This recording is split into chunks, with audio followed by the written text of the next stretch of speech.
Hello everyone, আসসালামু আলাইকুম। সবাই কেমন আছেন? আজকে নতুন একটি রেসিপি নিয়ে হাজির হয়েছি আপনাদের মাঝে। আশা করি আপনারা বাসা বাড়িতে রেসিপিটি ফলো করবেন। এখানে আমি দিয়ে দিলাম কড়াই গরম করে দিয়ে দিলাম পরিমাণ মতো তেল। তেলের সঙ্গে দিয়ে দিলাম পেঁয়াজটাকে একটু ভেজে দিয়ে দিলাম পরিমাণ মতো লবণ দেওয়ার পরে আমি পেঁয়াজটা একটু ভাজবো তেলের সঙ্গে। ভাজার পরে এখানে পরিমাণ মতো দিয়ে দিলাম রসুন বাটা কাঁচা গন্ধ যাওয়া পর্যন্ত আমি তেলের সঙ্গে ভেজে নিয়েছি। নেওয়ার পরে এখানে আমি দিয়ে দিব হলুদ গুঁড়া, মরিচ গুঁড়া, মশলার গুঁড়া। এগুলো দেওয়ার পরে আমি পানি দিয়ে মশলাটাকে কষিয়ে নিব।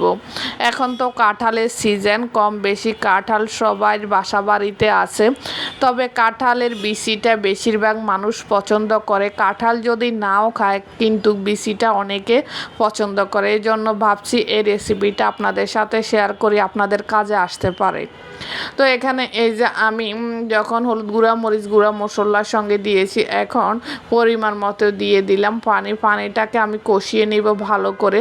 রান্নার সবচেয়ে বড় ইম্পর্টেন্ট পার্ট হচ্ছে মশলা কষানো। মশলা যত সুন্দর করে আপনি কষাবেন, পরিমাণ মতো দিবেন তরকারির সঙ্গে, সেরকম তরকারিটা মজা হয়।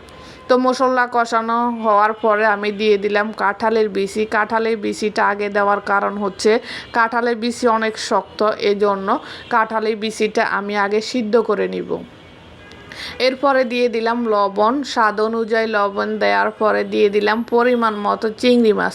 আমি এখানে বড় সাইজের প্রায় 14-15টা চিংড়ি মাছ দিয়েছি। দেওয়ার পরে এটাকে আমি আধা ঘন্টা কষিয়ে নিব এই মশলার সঙ্গে। এরপরে আমার ছাদ বাগানের কিছু শাক হয়েছে, লাউ শাক আর পুঁই শাক, সেগুলো আমার মা কেটে নিয়ে এসেছে। সেগুলোকে সুন্দর করে কেটে বেছে পরিষ্কার করে ধুয়ে নিলাম কয়েকবার।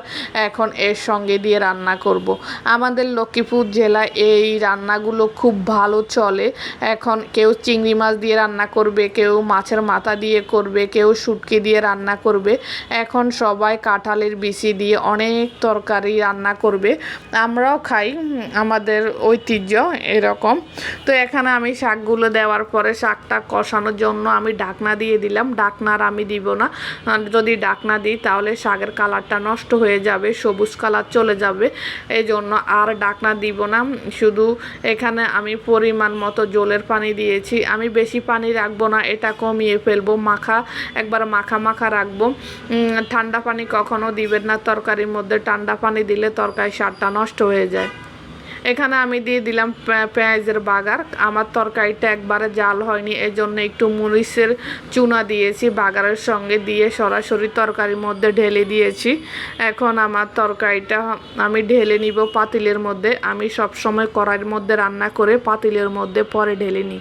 লবণ চেক করা হয়ে গেছে। আমার তরকারিটা এত মজা হয়েছে আপনাদেরকে বলে বোঝাতে পারবো না। যদি খাওয়াইতে পারতাম তাহলে আপনারা বুঝতে পারতেন এত মজা। আমার পরিবারের সবাই পছন্দ করে খেয়েছে। আশা করি আপনারাও এরকম আপনার বাসা বাড়িতে ট্রাই করবেন। এরকম রেসিপি খুবই মজা। আজকে পর্যন্ত, আল্লাহ হাফেজ, আসসালামু আলাইকুম।